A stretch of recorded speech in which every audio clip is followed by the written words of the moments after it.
7 बजे तक का डिलीवरी होगी, 7 बजे उसका रेप हो रहा है। 7 बजे डिलीवरी हो रही है, 7 बजे उसका रेप हो रहा है। जब उसका पेट चीरकर बच्चा जिंदा निकालकर तलवार से 2 टुकड़े कर रहे हैं हम लोग, और जिंदा बच्चा निकला। 4-5 साल का लड़की क्या की रही, 20 साल का, 25 साल का, 18 साल का एक जवान इस तरह रेप कर रहा है।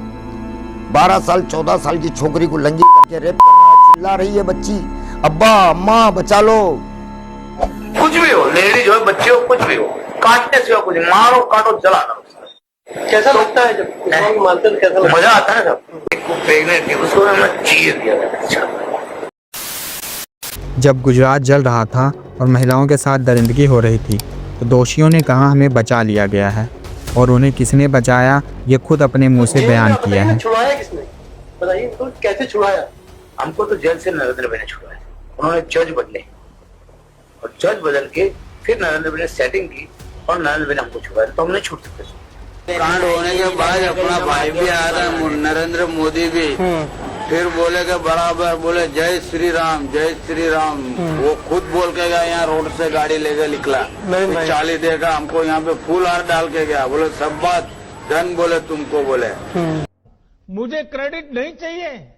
कुर्सी बदली, मोदी जी गुजरात के सीएम के बाद देश के पीएम बने, फिर भी मोदी जी अपने पॉलिटिकल फायदे के लिए उस प्रज्वल रमन्ना के लिए वोट मांगते दिखे। हासन लोकसभा से एनडीए के श्री प्रज्वल रमन्ना और मंड्या से मेरे मित्र एचडी कुमार स्वामी आने वाली 26 अप्रैल को इनके लिए आपका हर वोट मोदी को मजबूती देगा।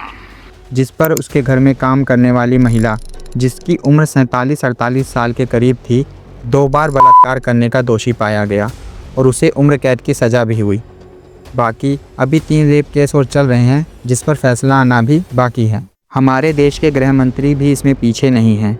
बिहार चुनाव के समय गृह मंत्री अमित शाह, जिसके लिए वोट मांग रहे थे, पिंटू मेरा खास दोस्त है भाई, इसको जरूर जिताना, वो सीतामढ़ी से लड़ रहा है, ये पिंटू को जिता दो, हम उसको बड़ा आदमी बनाएंगे, बड़ा आदमी बनाएंगे। जिसको वो अपना खास आदमी बता रहे हैं, उसके 2 अश्लील वीडियो सोशल मीडिया पे वायरल हुए थे। और सोचने वाली बात यह है कि इसके बावजूद लोगों ने वोट देकर उसे जितवा दिया और वो एमएलए भी बन गया। फिर हम लोग ऐसे लोगों से ये होप रखते हैं कि हमारे देश की बहन बेटियों की सुरक्षा के लिए कानून बनाएंगे। हमारे देश के पीएम एक तरफ भाजपा आएगी तो महिला सुरक्षा लाएगी का भाषण देते हैं, भाजपा आएगी महिला सुरक्षा लाएगी, और दूसरी तरफ उनकी पार्टी के नेता ही पहले लड़कियों के साथ दुष्कर्म करते हैं और बाद में उनको धमकाते हैं कि जो करना है कर लो, हमारा कोई कुछ नहीं बिगाड़ सकता। ये डाल दूंगी सोशल मीडिया में। कहाँ होगा मेरा, पता चलेगा समय के साथ। कुछ नहीं होगा, डांट कोई गलत नहीं है, डाल दो मीडिया में, क्या दिक्कत है यार। सत्ता में बैठे लोग अपने पॉलिटिकल फायदे के लिए रेप के दोषियों को जेल से बाहर निकलवाते रहते हैं। गुरमीत राम रहीम को फिर से पैरोल मिल गई है। गुरमीत राम रहीम को 40 दिन की पैरोल मिली है। यही नहीं, बीजेपी गवर्नमेंट रेपिस्ट को यह कहकर कि उनका बिहेवियर जेल में बहुत अच्छा है, रेपिस्ट को सज़ा पूरी होने से पहले ही रिहा कर देती है। बिल्किस बानो का केस तो आपको याद ही होगा। 2002 गुजरात दंगों में बिल्किस बानो जब 5 महीने की प्रेग्नेंट थी, उनके साथ सामूहिक दुष्कर्म किया गया और उनके परिवार के 7 सदस्यों का मर्डर भी कर दिया गया, जिसमें उनकी 3 साल की एक बेटी भी थी। 6 साल बाद 2008 में 11 आरोपियों को उम्र कैद की सज़ा मिली, लेकिन 15 अगस्त 2022 को गुजरात की बीजेपी सरकार ने दोषियों को अच्छे व्यवहार के कारण सज़ा पूरी होने से पहले ही रिहा कर दिया। उनके बाहर आने पर उनका स्वागत फूल हार पहनाकर और मिठाई खिलाकर किया गया। इसके बाद बिल्किस बानो ने फिर जब सुप्रीम कोर्ट के दरवाजे खटखटाए तो सुप्रीम कोर्ट ने गुजरात सरकार की इस ऑर्डर को कैंसिल किया। आज की इस वीडियो में हम बात करने वाले हैं उस पार्टी की जो मन से तो बेटी बचाओ का नारा देती है, लेकिन जिसके अपने नेता ही रेप जैसे क्राइम्स में आरोपी और दोषी पाए जाते हैं। हम ये देखेंगे कि जब अपराधी ही नेता की कुर्सी पर बैठे हों तो क्या कानून सच में बराबर रहता है, इस टाइम बीजेपी सत्ता में है और देश की बेटियों की सुरक्षा के लिए कानून बनाने की पावर भी उनके पास है। तो हमारा फ़र्ज बनता है कि हम उनके गलत कामों के लिए उनको क्रिटिसाइज करें और उनसे सवाल पूछें। तो चलिए बिना देरी करते हुए वीडियो की शुरुआत करते हैं। तो चलिए शुरू करते हैं। हमारे देश के प्रधानमंत्री मोदी जी अपने भाषणों में अक्सर देश की बेटियों की सुरक्षा के लिए बड़ी बड़ी बातें कहते देखे जाते हैं। भारत सरकार ने बेटियों के साथ दुर्व्यवहार करने वाले राक्षसी मनोवृत्ति के लोगों को अब फांसी पे लटकाने का कानून बनाया है। मुझे बहुत तकलीफ होती है जब मैं देश में कहीं भी बेटियों के साथ हो रहे अन्याय को देखता हूं, उसके बारे में सुनता हूं। अब बीजेपी सरकार में बेटियां खुद को कितना सेफ फील कर रही हैं, जरा वो भी सुन लेते हैं। बीजेपी वालों ने ये धंधा बना लिया है कि किसी लड़की के साथ में कोई भी रेप हो, गैंग हो, कुछ भी हो, सब साफ कर देते हैं, 2 सेकंड में साफ कर देते हैं, क्योंकि इनकी सरकार जब तक रहेगी बहू बेटियों की इज्जत ऐसे ही लुटती रहेगी। भाजपा से मंडल अध्यक्ष हूँ, ऐसी भाजपा को, ऐसी गंदी भाजपा को जिसने आज हमें रुला दिया, हमारी पहाड़ की बेटी 19 साल की बेटी के साथ ऐसा बलात्कार किया। मोदी जी ने 22 जनवरी 2015 को एक अभियान स्टार्ट किया कि बेटी बचाओ बेटी पढ़ाओ अभियान, बेटी बचाओ बेटी पढ़ाओ अभियान के माध्यम बेटी बचाओ बेटी पढ़ाओ अभियान। अब सबसे पहले इस बात पर चर्चा कर लेते हैं कि बीजेपी ने बेटियों को पढ़ाने के लिए क्या क्या एफर्ट्स किए।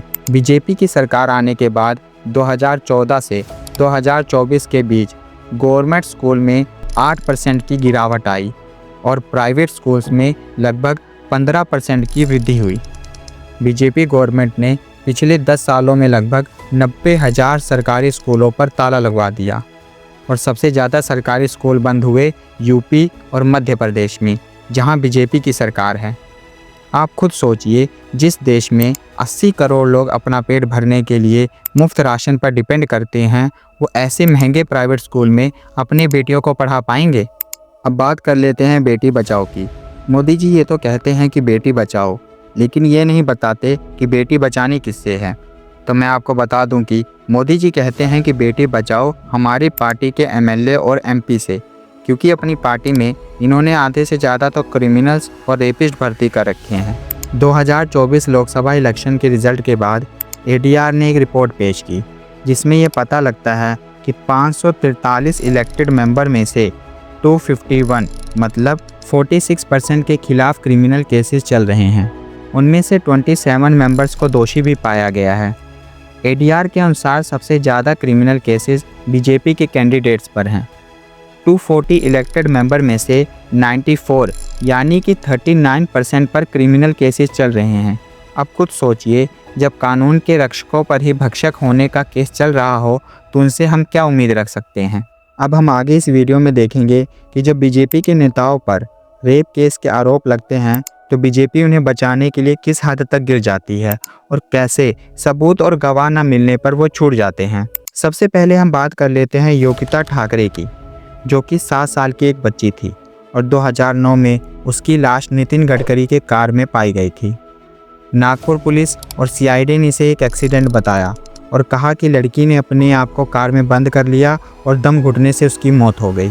परिवार का कहना था कि योगिता के शरीर पर खरोंच और नाखून के निशान थे। उनका मानना था कि ये चोट उस व्यक्ति ने पहुंचाई जिसने उसे मारने से पहले उसके साथ सेक्सुअल हरासमेंट की। पोस्टमार्टम रिपोर्ट में योगिता के अंडरवियर पर ब्लड स्पॉट्स और उसके प्राइवेट पार्ट पर और लिप्स पर, फेस पर खरोंच पाई गई। पुलिस ने कहा कि बंद कार में उसने खुद को ये चोटें पहुंचाई। लास्ट में इस केस को सबूत न मिलने के कारण बंद कर दिया गया। हाथरस की वो बेटी तो आपको याद होगी, जिसके साथ 14 सितंबर 2020 को 4 लोगों ने गैंग रेप किया और 2 हफ्ते बाद दिल्ली के अस्पताल में उसकी मौत हो गई। लड़की ने अपनी मौत से 1 वीक पहले अलीगढ़ की मजिस्ट्रेट कोर्ट में अपना अंतिम बयान दिया कि 4 लोग संदीप सिंह, रामू सिंह, रवि सिंह और लवकू सिंह ने उसके गले में लिपटे दुपट्टे से उसे घसीटा, जिससे उसके रीढ़ की हड्डी में गंभीर रूप से चोट आई, जिस कारण उसे पैरालिसिस हो गया और उसकी जीभ भी काट दी। फिर उन्होंने उसके साथ गैंग रेप भी किया। अपने दिए गए 3 बयानों में उसने बताया कि उसके साथ रेप किया गया है। 29 सितंबर को जब उसकी मौत हुई तो रात लगभग 2:30 बजे बिना फैमिली के परमिशन के यूपी पुलिस ने मिट्टी का तेल छिड़ककर उसका अंतिम संस्कार कर दिया, जबकि हिंदू धर्म में रात को शव नहीं जलाया जाता। उसकी बेचारी माँ रोती रही कि मुझे मेरी बेटी को अंतिम विदाई देने दो। हम चाहते हैं हमारी बेटी को घर तक ले जाया जाए। हमारा जो हिंदू नियम है, हमें हल्दी वगैरह लगानी होती है, हम अपनी बेटी को हल्दी वगैरह लगा के हमारी आखिरी बच्ची की विदाई है। अब लौट के तो दोबारा नहीं आएगी। हम अपनी बच्ची की अपने घर से ही दरवाजे से ही विदाई करना चाहते हैं। 2 मार्च 2023 को हाथरस डिस्ट्रिक्ट कोर्ट का फैसला आया। 4 में से 3 आरोपियों को रिलीज़ कर दिया और चौथे आरोपी को गैर इरादतन हत्या का दोषी ठहराया गया, लेकिन बलात्कार के लिए दोषी नहीं ठहराया गया। सीबीआई ने अपनी चार्जशीट में बताया कि पुलिस ने बयान दर्ज करने और मेडिकल जांच कराने में देरी की, जिससे केस कमज़ोर पड़ गया। नए साल वाले दिन जब पूरा भारत जश्न मना रहा था, उत्तराखंड के लोग मशाल लेकर अंकिता भंडारी को न्याय दिलाने के लिए सड़क पर उतरे थे। अंकिता भंडारी, जिसकी उम्र 19 साल की थी, जो उत्तराखंड के ऋषिकेश के पास वनांतरा रिजॉर्ट में रिसेप्शनिस्ट का काम करती थी। रिजॉर्ट के मालिक पुलकित आर्या और उसके 2 सहयोगियों ने उस पर 10,000 रुपये के बदले वीआईपी गेस्ट को स्पेशल सर्विस देने का दबाव बनाया। जब उसने इसका विरोध किया तो 18 सितंबर की रात पुलकित आर्या और उसके 2 साथी अंकिता को कार में ले गए। रास्ते में उनकी बहस हुई और अंकिता को ले जाकर चिल्ला नहर में धक्का दे दिया। पोस्टमार्टम रिपोर्ट में उसके शरीर से गंभीर चोट के निशान भी मिले। इस रिजॉर्ट के मालिक के पिता भाजपा नेता विनोद आर्या हैं। दिसंबर 2025 में यह मामला फिर से सुर्खियों में आया, क्योंकि भाजपा के पूर्व विधायक सुरेश राठौड़ की पत्नी उर्मिला ने एक वायरल वीडियो में यह आरोप लगाया है कि वो वीआईपी कोई और नहीं बल्कि भाजपा राष्ट्रीय महासचिव और उत्तराखंड प्रभारी दुष्यंत कुमार गौतम हैं। 2 लोगों के नाम है इसमें, मैं फिर बता रहा हूँ। एक दुष्यंत गौतम। इस पर दुष्यंत कुमार का कहना है कि उनकी छवि को धूमिल करने की कोशिश की जा रही है। छवि को धूमिल करने का काम कर रहे हैं। उसके बावजूद भी मैं जनता और समाज से बोलना चाहूंगा, मेरे विरोध में भी एक भी शब्द, एक भी कोई कार्य ऐसा दिखता हो, उसको सबूत के साथ आप पेश करेंगे तो मैं अपने राजनीतिक जीवन से भी, सामाजिक और धार्मिक सभी जीवनों से संन्यास ले लूंगा। लेकिन सबूत मिलेंगे कहां से, क्योंकि जिस रिजॉर्ट में यह सब हुआ उस रिजॉर्ट को भाजपा विधायक रेणु विष्ट के ऑर्डर पर बुलडोजर से गिरा दिया गया ताकि कोई सबूत ही ना बचे। ये लड़की जिसको पुलिस इतनी बेरहमी से उठाकर गाड़ी में डाल रही है, इसका गुनाह बस इतना सा है कि जब यह नाबालिग थी तो इसके साथ रेप हुआ और फिर उस रेपिस्ट को दिल्ली हाई कोर्ट ने सज़ा ख़त्म होने से पहले ही सज़ा को सस्पेंड करके बेल दे दी और यह उसके खिलाफ पीसफुली प्रोटेस्ट कर रही थी। इस बात को लेकर जब मीडिया वालों ने योगी राज्य में मंत्री ओम प्रकाश राजभर से बात की तो देखो उनका क्या रिएक्शन था। इंडिया गेट से तो अब घर तो उनका उन्नाव है, घर तो उनका उन्नाव है, लेकिन दिल्ली ट्रांसफर तो दिल्ली से। इनके चेहरे की हंसी ये बता रही है कि इनको देश की बेटियों की इज्जत की कितनी फिक्र है। पूरी घटना कुछ ऐसी है कि 4 जून 2017 को उत्तर प्रदेश के उन्नाव में 17 साल की एक नाबालिग लड़की ने आरोप लगाया था कि कुलदीप सेंगर, जो कि बीजेपी का विधायक था, उसने नौकरी दिलाने के बहाने उसे घर बुलाया और उसके साथ दुष्कर्म किया।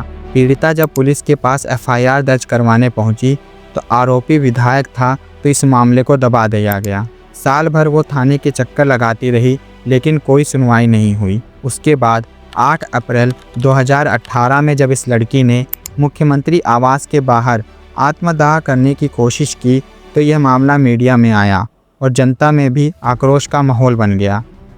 प्रेशर में आकर फिर पुलिस ने एफआईआर लिखी। कुछ दिन बाद कुलदीप सेंगर के कहने पर पुलिस ने पीड़िता के पिता को झूठे केस में अंदर करवा दिया और उसको इतना मारा कि पुलिस कस्टडी में ही पिता की मौत हो गई। 13 अप्रैल 2018 सीबीआई ने कुलदीप सेंगर को अरेस्ट कर लिया। इसके बाद भी कुलदीप सेंगर शांत नहीं बैठा और पीड़िता जब 28 जुलाई 2019 को रायबरेली कोर्ट जा रही थी तो उसकी कार को तेज़ रफ्तार ट्रक ने टक्कर मारी, जिसमें उसकी चाची मौसी की मौत हो गई और पीड़िता और उसकी वकील गंभीर रूप से घायल हो गए। वो एक्सीडेंट कुलदीप सेंगर ने ही करवाया था। फिर सुप्रीम कोर्ट ने इस मामले को अपने हाथ में लिया और केस को दिल्ली ट्रांसफ़र कर दिया। 16 दिसंबर 2019 दिल्ली कोर्ट ने कुलदीप सिंह सेंगर को रेप केस का दोषी पाया और आजीवन कारावास और 25 लाख रुपए जुर्माना लगाया। फिर 23 दिसंबर 2025 को दिल्ली हाई कोर्ट ने सेंगर की सज़ा को सस्पेंड करके उसे बेल दे दी।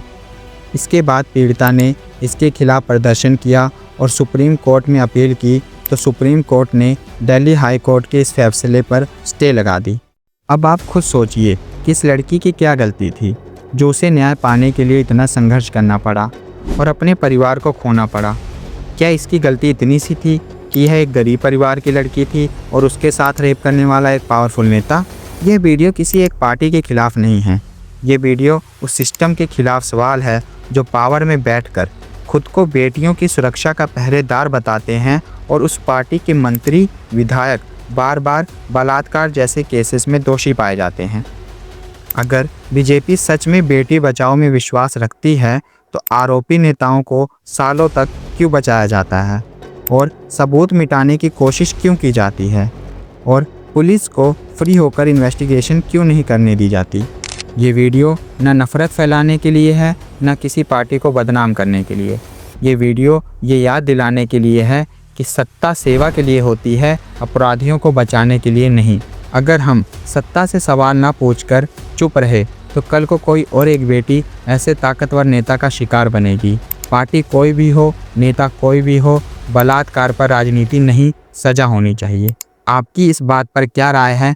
कमेंट बॉक्स में ज़रूर बताएं। धन्यवाद। जय हिंद।